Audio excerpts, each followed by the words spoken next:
Balandia, amico du pasteur Bobo, Topesibilo, Mbote partout où vous êtes, à travers le monde, vous allez Mbote, la campagne électorale oblige, le lotoline, pasteur Flavien, mon coordonnateur, il y a pasteur Ngalassi, on a Belgique, tous en aïe, tu dis qu'il y a une mobilisation, il y a aussi bon, là, tout le monde, un peu partout, tous en aïe, tous solo là. Non, mais le pasteur, sans plus tarder, ils ont. On bouge, campagne électorale là. Bonjour, pasteur Flavien. Bonjour, papa Bobo. Et c'est un moment où nous sommes dans le cadre de la campagne électorale au Sangisi Bisobani au Congo pour nous tenir au Sengeli à présider la destinée de Mboka Nabiso pour tout le monde na Bumbu tout kende na kosi kolama et tout le monde bilaka nzambe ela tanzoto eko kisama ezali pamboli pour la mabota no so Congo. Bote na bino pe balandi biso et le papa Bobo na kati na émission presque fin campagne ngo to moli passion Ngalassi à tenir azali beli bando batiriti ya mso batiriti ya azali à l'équipe de la RFI dans l'andage de la RFI azali a bouger au col balini vous êtes confiant on a un message la personne. Côté papa Bobo, merci pour nos maloba. Les autres dépendent de notre moto. Les autres dépendent de notre moto à P6 mandat. Les habitants en Zambie à P5 mandat, P5 vision, P6 provision. Provision du combattre à P5 makasi, à P6 kondima, à P6 na kinyana na motema. Au moto kende nango pour na kota lisa pour ça en Zambie zani pour na mboka na biso. Et on a beaucoup de monde à tilelo. Et si quand baton soit baki que pour simba tete roleka pour quelques jours seulement à cause désister maintenant parce que nous avons encore désisté pour le makambo yemoko aligné pour l'amboka biso. C'est comme ça que nous allons jusqu'au bout dans cette histoire. Cette affaire, nous disons que ça ne se finira pas comme ça. Et aussi là nous lengue ya kembo ya lokumu pe massa joli pour notre namboka Congo otolingi mingi to na motema na biso oto na posa nzambe amonisa. So Nalandio Bonabokebi, c'est que le 20, je vais proclamer, donc Kadiba va proclamer Dr Ngalassi, président de la République. Il n'y a pas à respecter, il n'y a pas à tergiverser, il n'y a pas à avoir des pensées négatives. Nous sommes inscrits dans une génération de gens qui font foi à l'éternel. Olinge pe mingi ba ibaza na relation pe intimité na Nzambe que Nzambe solo la kapara ba na ba na et nous savons, nous sommes rassurés, nous sommes confiants et tant azole kaliboso na bino na etando moke bien-aimé juste pour na bino que toni ko transmettre bino foi na toza na peuple congolais pour te que bolela mingi tolela mingi pas seulement bino sinon so na bino comme si ngana lela te na vie biso no so tolela mingi pour na bonsomi pour na libération ya mboka oyo et tant que tu as tellement confiant que Sabino n'hésite pas là où tu es. Le 20 décembre de cette année 2023, ils allaient journée où ils sont qui pour nama ponami. Autobengiyo de connaissance. Aux acquis qu'on lemba qu'on voter comme que non, ils en ont encore la même chose. Cette fois-ci, ça ne sera pas la même chose. Il y a un temps pour toute chose. S'il y a un temps où il y avait des malheurs, le pleurs, le grincement des dents, Nambo Kanabiso, le temps qui vient. Bien-aimé, je t'annonce, ils atteignent la gloire. Bible lobby, si les jours passés ont couvert de honte, d'ignominie, d'humiliation, de tristesse, de pleurs, de grincements des dents, les jours à venir couvriront de gloire. Bien-aimé, dans la investiture, il y a son excellence, le père de la nation, le révérend docteur Abraham Ngalassi Korissi-Nagré, qui est le père spirituel de la grande communauté des Louanges, de mes amis qui votent na ukotsa mboko na destinée prophétique na yango pour na kubatunyo so ba sepela batunyo so ba reconnaître te nzambe watamboke na Biblia tanga kala azatanga wakala te ali nzambe wa benga maka dans le présent puis azeko sa tina mokolo lelo na sala yone de kolanga bato va voter le mercredi za caractère les jours voter ali lancer mon message là bas Congolais de partout parce que vous avez campagne électorale là bah, Congolais de partout d'abord pourquoi bah voter rappelez moi pourquoi faut pas voter pasteur Ngalassi et il y a ça bango bah nous voter à la Belgique plutôt voter à la Belgique ils à la France ils à les États-Unis ils à l'Afrique du Sud n'a pas sur le bas na Canada puis aller n'a pas sur le bas pourquoi pas voter dans beaucoup c'est et puis tinda bango bata poto na bata Congo baki nous voter jour baki nous voter. Effectivement, message to yango pour na ko sabino bien aimé congolais tikana sozali ezala bazana mboka na biso parce que nous estimons que ezakati biso ta diaspora to voter, il n'est pas que nous qui avons le dernier mot à dire quant au choix ya moto ko kamamboka na kati na destiné nango. Donc toye ko bana yo ndeko nanga oza na Kinshasa oza partout na kati ya ba province to ya République démocratique du Congo pe oza libanda ya mboka o benga biso de la diaspora. Toye ko sensibiliser biso ko baté to lembate parce que nous avons compris et puis totali na mbula eleki l'histoire nous renseigne batumi ba comment ko lembate ko voter yango pour monique ba voter même la même chose mamango changera té.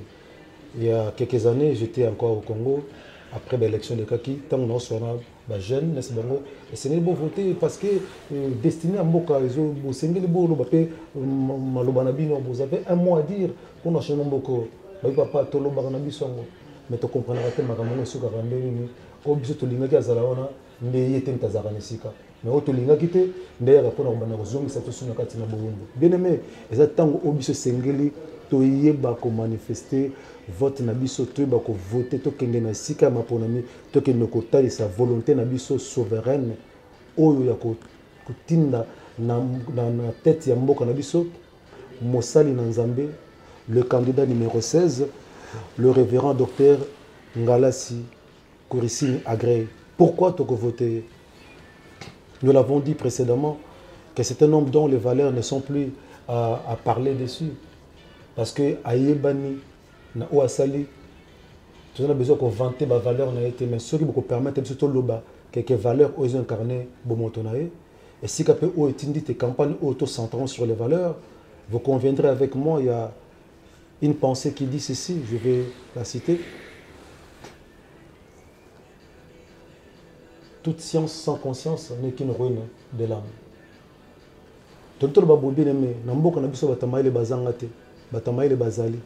Même au bazar pouvoir, même le pouvoir passé, il y a des intellos, il y a des technocrates, il y a des gens au bakamba na mboka wana. Mais une chose seulement au etika rabiso, moi, sende na mongongo, okomona mokomogo jeune mo faire réfléchir. Mais pourquoi cet homme-là, on parle de lui de telle manière? Parce qu'on maîtrise le combo. Il y a économie, finance, ainsi de suite. Donc il y a Yebiango. Maintenant, on peut passer pouvoir à jouer un rôle quelconque. Ne y mutu babi que siko aibi y mutu azo de chomoka y mutu azo ko bebisa kesia yamboka. C'est là que j'ai compris et yango pe nakata ani onzamba linga kite na nzela mosali na le révérend docteur Ngalasi Kourissine Agré candidat numéro 16. To ya poto lobele kamunati na mayelete. Ah, numéro 16. Candidat numéro 16. Tu vas voter numéro 16. Va voter numéro 16 parce qu'il dit Makambunde, il y a bon moto. On l'a dit. Nati numéro 16, il y a un peu de bino à l'écharpe. Na posé un peu mon aïe, le révérend docteur Ngalasi. Numéro 16. Numéro 16. Bobeta numéro 16, tant que bien aimé, Azali, papa ou Azana Bolingo pour Namboka Nabiso, dont les valeurs ne sont plus à discuter. Parce que OSL et Monani, sur le plan, il y a parcours naïe professionnel, un homme qui a travaillé pendant 34 ans de bons et loyaux services, où a continué à avoir pension naïe mérité pour afin de kimia. Pesimanango, zama pesimana mandat ya roya ponako sungamboka ebimanakati na libu. Nazu pasteur mo ebsinga papa. Nazo nango me elmozo bangisa ezo bangisa. Tout le monde dit à solo te n'était à solo ngala sa banque c'est biso abi pasteur abi imaginez un peu que ba chrétien tout va voter ngala c'est ba président solo sani to sani mo ebsinga papa solo ngala sa bi président biso te fuka manto c'est na bolimbisi to la église ngala c'est na plus on va au balini so ba chrétien tout va voter comme par exemple so ba chrétien va voter ngala c'est président mais pour division a dit bah pasteur va diviser. Il y a un peu comme on a dit nakati ya moko maloba son excellence le père de la nation le révérend docteur Ngalasi n'a déployé candidature ni alobaki nous sommes ni pour les uns moins encore contre les autres. C'est un artisan de paix. C'est un homme qui aime la paix, qui aime l'unité. Mais monsieur va voter à présent. C'est pas chrétien tout. Yangona, nde ko sala passe mina motema soki tisiko biso bana na nzambe to sosoli na noté. Alors que c'est après c'est pas chrétien occasion base de pouvoir. Alléluia. Alors que papa yokangai, nous avons tant on a bêti les solo à diaspora, ah tant la diaspora le lenge belé. Ça ba oyo ba bundi ko le kana ba média ko attaquer ba politique qu'on dénoncer ma bénédiction basali depuis tout ce temps ici là nous allons reconnaître ici là bah dignitaires monsieur politique il y a décennies passées bah ça travail formidable il y a réveil de conscience ah on a diaspora pour nos bateaux à liboke moko tout kende pour ceux qui savent et si Kadima le 20 le 20 vote le 20 mais si Kadima proclamé docteur Ndalassi président de la République démocratique du Congo. Tout bien un miracle, tout ça l'on tricherie, tout bien on lit, tout fait du beau, tout surtout Kaboué, bah sur 22 candidats, tout 21, tout surtout Kaboué, quand il m'a pris le micro, alors lui est élu président de la République Dr Ngalassi, numéro 16. Namaloba. Yo, est-ce qu'on fait dit Oloba miracle, Oloba tout bien on lit. Le miracle est un mot qui existe. Ce qui existe, cela veut dire que tout le miracle. Pourquoi miracle? Miracle, ils ont comme Obato zélate, batozo kanate. C'est un domaine où il y a un zambé à salarié. Donc si on est si kabatunyo so Obazaki na regard mususu, bazoko bate est-ce que y a ça politique y a azam qui par maman zambé. Est-ce qu'il y a des gens qui ont donné 1%, 2%, 3%. Il y a des gens qui disent, bon, candidat, le président sortant a rejoint Nyonso, on est article 3%. Ce n'est pas un problème, ça c'est le calcul des hommes. Mais Dieu n'est pas soumis au calcul des hommes. Mais ce sont les hommes qui sont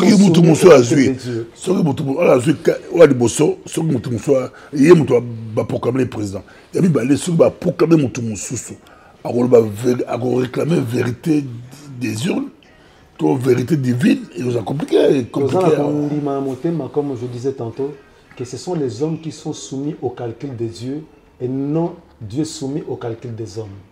C'est Dieu qui dirige. Et quand Dieu dit, c'est mon temps de susciter dans ces pays un de mes fils pour lui donner le fardeau politique, il y a une libération, vous savez, tant na hymne national nabiso, don béni, don pays Congo. C'est un don de Dieu. Kobotama Congo bien-aimé, kobotama kozala congolais, lelo oyo komi soni pour nabiso na libanda mboka, là où nous travaillons même avec nos responsables, baba non, mais toi t'es du Congo, mais votre pays est tellement riche, mais qu'est-ce que vous foutez ici? Donc bien-aimé, comment moi soni, mais ça c'est un don, un pays riche. Alors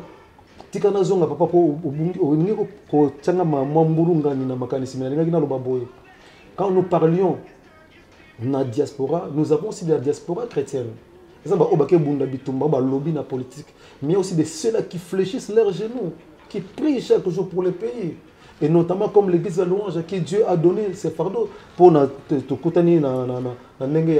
surprise. Logiquement, je serai amené avec le calendrier, au moins un calendrier liturgique qui est l'église de la louange. Chaque premier mercredi du mois, l'église de la louange jeûne pendant 3 jours pour la prière pour le pays. L'église de la louange a porté le fardeau du pays depuis plus de 25-27 ans. Ce que je vous rassure que parce que le fardeau spirituel, le père Abraham, que vous connaissez sous le nom du révérend docteur Ngalassi Kourissine Agré, a si un fardeau spirituel depuis des décennies. Nous avons pour présider la destinée prophétique et c'est un fardeau un apostolat, un pouvoir pour s'enrichir, mais pour servir la nation.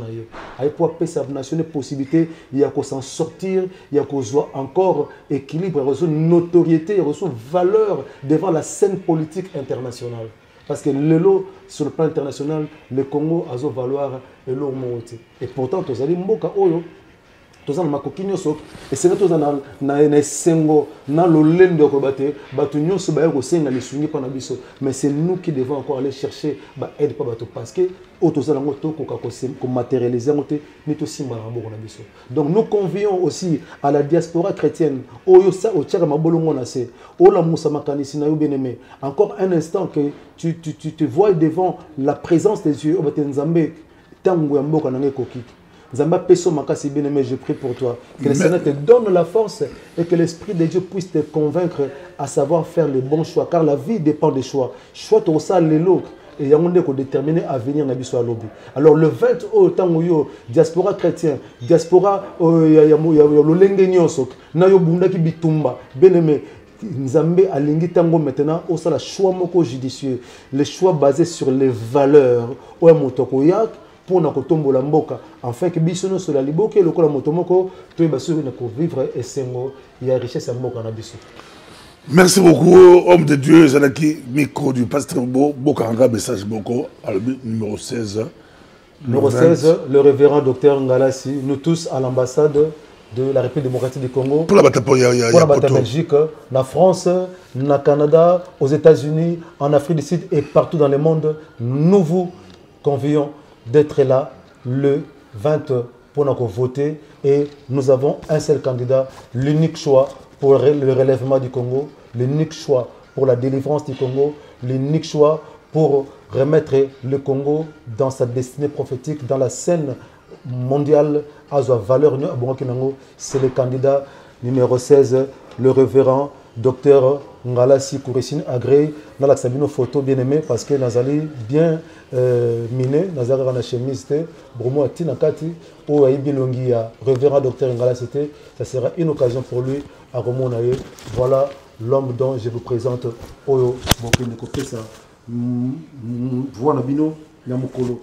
Il y a mercredi le 20, il y a le révérend docteur Ngalassi Kourissine Agrey. Bien-aimé dans le Seigneur, je t'encourage. Mon frère, ma soeur, Nayoza Kuna Nagati Mboka Congo démocratique, partout vous allez, ko hésiter te kende, pesa voix wana, vous allez une façon à contribuer. Na lingna lo bapona ce que ça papa bobo, ko voter révérend docteur Ngalassi pour nous présider la destinée à Mboka Oyo, et allez que Yope Ozala acteur et non un téléspectateur, mais un jour j'avais participé, j'ai mis ma voix dans les urnes parce que je croyais au changement, je croyais à la délivrance de ma chère patrie, je croyais qu'un jour, Zamba et Nzambango Abimisi, le Moïse qui viendra pour nous sortir de ces gouffres, de ces chaos auto-vivre depuis ma décennie, afin que Mboka Nabiso et Kotanakati na destinée.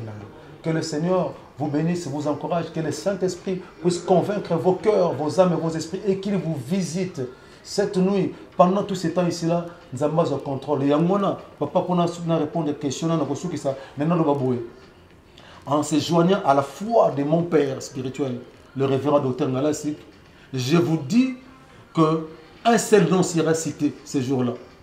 Et ce sera le nom du révérend docteur Ngalassi Kourissine Agrey, candidat numéro 16, que Dieu a choisi, que Dieu a mandaté, à qui Dieu a donné la destinée prophétique de Mboka Oyo, la égide, la direction pour notre peuple congolais, à Zolsusu, Bonsomi, libération et la victoire, la délivrance qui lui revient des droits.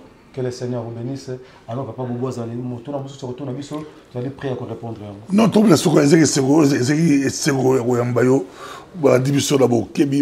message, tu es vraiment très clair. Message, il est très très clair. Sur ce qui est là. Car dans l'atomium, qu'est-ce qui s'est passé aujourd'hui? Une mobilisation, engouement. Voilà, l'atomium, les équipes, papa et Molimo, les enfants, les fils du Père qui les représentent ici, l'église à Louange. Nous avons encore fait une action, toujours dans le cadre de sensibilisation, pour nous lancer le message. Et il y a moins notre logique. Nous, qui papa, ceux qui papa a élu, les chrétiens sont battus. Et bien évidemment, nous avons le droit de dire que le Dieu que nous prions n'est pas un Dieu de statut, n'est pas un Dieu, il y a les solos, il y a l'histoire, mais notre Dieu est vrai, véridique et réel. Il y a un temps où les chrétiens sont élu président des républiques démocratiques du Congo. Ça l'assure que les choses vont changer. Là, je vais m'adresser particulièrement à la diaspora intellectuelle. On va diplôme, on maîtrise, spécialisation, comme le temps on a biso. Vous savez, dans les temps passés, combien de diaspora autorisés, même possibilité pour investisseurs, pour investir dans Mboka, mais dans Mboka, dans le gouvernement passé, autorité à Kombotek, possibilité on a été. Quand ils viennent, on leur demande des pourcentages, alors que Montazo pour éradiquer le chômage. C'est temps-là, bien aimé, le règne de l'injustice est comme a révolu sous l'égide. Il y a un gouvernement, il y a investiture, il y a révérend Dr Ngalassi à la tête de ces pays. Le règne de l'impunité est aussi là. Règne de fraude, règne de tricherie, règne de mensonge est aussi là. Parce que l'homme qui va présider dans ces pays, un homme intègre, un homme pieux, un homme rempli d'amour pour sa patrie, pour sa nation et pour le peuple, un homme à plein de caractères, bien-aimé, ne peut s'approcher de lui que c'est lui qui se reconnaît avoir des valeurs. Oser à valeur, il est de lui-même, même ceux qui va bien gagner. Alors pour ça, je vous le garantis. Mais beaucoup de monde, que tant ceux qui seront autour de cet homme, de cet humble homme, seront des gens vertueux, des gens remplis de caractères et de valeurs qui seront là conjugués ensemble pour sauver ce pays. Joignez-vous à nous. Nous sommes là le mercredi dans l'ambassade du Congo. Nous vous conseillons partout vos alliés, diaspora intellectuelle, tous en bas de belé, la classe, quel avenir au besoin de pour la bango. Lobby a tous en bas capoto, to yebi ba réalité, ba comme na ko zongi sabatu, ba comme diminuer ba période de séjour, puis ba comme même ko zongi sabatu degré d'offense. Donc comment comprendre que comme temps maintenant auto prendre conscience il y a côté les mains. Diaspora professionnelle, ba homme de métier, ba za, ton ba spécialiste mingi. Mbok vous allez dans la phase de reconstruction, nous aurons besoin de vous associer à ceux qui sont dans notre pays au Congo démocratique pour qu'ensemble, bien aimés dans le Seigneur, tout y a maintenant qu'on construit Mboka. Nous sommes retrouvés compte naïe, nous sommes retrouvés par naïe, parce qu'avec le révérend Dr Ngalassi Kossinagré, il n'y a pas de favoritisme, il n'y a pas, bien aimé, les cotériques, il n'y a pas le tribalisme. Ouazana makoki ya kosala ebi kosala ngo pe osango na bosembo na vérité pe na kati na aliment ndeye akozala un acteur pembeni ko travailler et longona révérend Dr Ngalassi Kossinagré. Vous êtes les bienvenus bien-aimés tango koka kozanga te. Merci beaucoup homme de Dieu, merci beaucoup. Na pesi de remercier en tout cas merci beaucoup selon to ceci awa. Merci beaucoup. Ezalaki Sengo makasi kozala bilo. Merci.